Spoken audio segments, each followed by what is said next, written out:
여러분 안녕하십니까? 계속해서 원주에서 전해드립니다.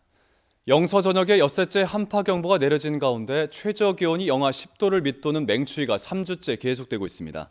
오늘 낮 최고기온은 원주 신림이 영하 2.3도, 횡성이 영하 3도, 평창 대화가 영하 2도, 영월 상동이 영하 1.3도 등 오늘도 대체로 영하권에 머물렀습니다.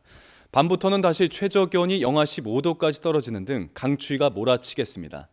이번 추위는 오늘 주말까지 계속해서 이어질 것으로 예상되고 있는 가운데 추위가 시작된 이후 강원도에선 11명이 저체온증과 동상 등의 피해를 입었습니다.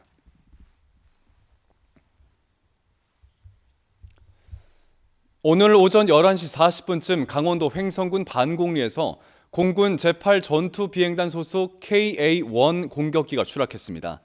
탑승 중이던 조종사 2명은 자력으로 탈중해 다행히 인명피해는 없었지만 탑승하고 있던 기체는 인근 하천 옆 논바닥에 떨어져 불에 탔습니다.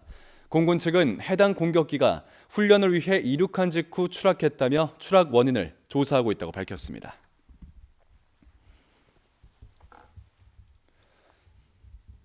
원주시가 2030년 도시 주거환경 정비 기본 계획을 고시했습니다. 이번 계획은 정비 예정 구역을 지정하는 방식이 아니라 주민들의 제안에 따른 상향식 개발로서 정비 사업을 추진할 수 있는 생활권 계획 방식이 도입됐고 기본 계획에 적합한 범위에서 사전 타당성 검토를 거쳐 정비 구역으로 지정하는 방식입니다. 주거 생활권은 기반 시설과 주거지 입지 형태 등의 특성을 고려해 중심 생활권과 단계 무실 생활권, 단구 반곡 생활권, 우산 생활권, 태장 봉산 생활권 등 5개로 구분했습니다.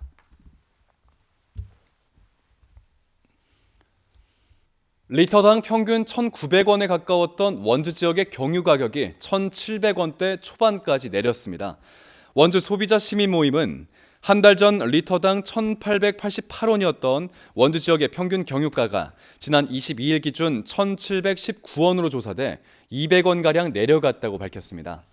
강원도에선 원주 지역이 리터당 평균 1,719원으로 가장 저렴했고 횡성과 영월이 1,751원, 평창이 1,803원, 화천은 1,869원으로 가장 비쌌습니다. 리터당 평균 휘발유가는 원주가 1,514원, 횡성이 1,540원, 영월이 1,550원, 평창 1,592원으로 각각 파악됐습니다.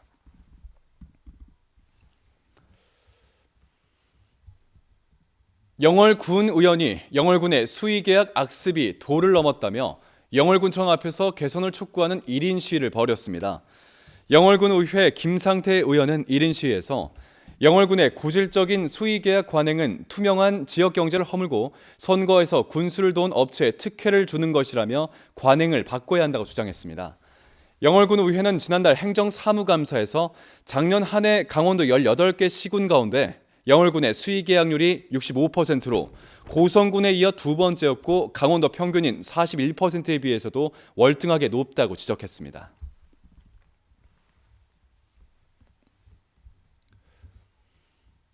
평창군이 오늘 용평면 출신 방송인인 안혜경 씨를 고향사랑 기부제 홍보대사로 위촉했습니다. 안혜경 씨는 내년 1년 동안 평창 고향사랑 기부제 홍보 인쇄물에 초상권을 제공하고 다음 달에 고향인 평창군에 100만 원의 기부도 약속했습니다. 이에 평창군은 30만 원 상당의 답례품을 증정할 예정입니다. 내년 1월 1일부터 시행되는 고향사랑 기부제는 거주지가 아닌 지자체에 연 500만 원까지 기부하고 기부금의 30% 범위에서 답례품을 받을 수가 있겠습니다.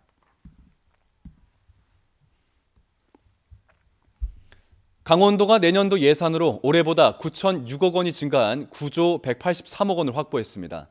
원주에 들어설 반도체 교육센터에 200억 원, 테마형 접경 거점 지역 조성에 10억 원, 접경 지역 LPG 배광만 사업에 127억 원 등이 반영됐습니다. 이 밖에 춘천 속초 철도 건설 사업비 2,275억 원, 영월, 정선, 평창, 홍천, 인제, 양구를 잇는 강원 내륙 고속도로 사업 사전 타당성 용역비 3억 원도 확보했습니다.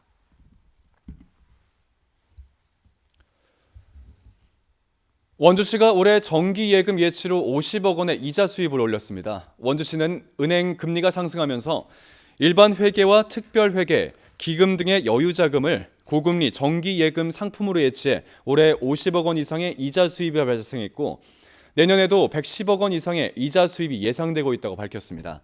한편 원주시는 잦은 금리 변동에 맞춰 정기 예금을 분산해 예치하고 고금리 금융상품을 활용한 효율적인 자금 관리로 지방 재정의 건전성을 확보하겠다는 계획입니다. 고교생들에게 점심시간에도 학습을 강요하는 학교의 방침은 학생의 휴식권 침해라는 인권위원회 판단이 나왔습니다.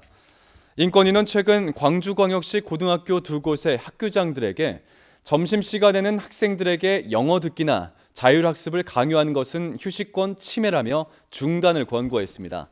해당 학교들은 영어 듣기가 싫은 학생들은 개인적으로 휴식을 취할 수 있다며 모든 학생에게 강요하지 않았다고 주장했지만 인권위는 담임교사가 지켜보는 상황에서 학생이 자율적으로 쉬는 것은 사실상 어렵다고 판단했습니다. 뉴스를 마칩니다. 고맙습니다.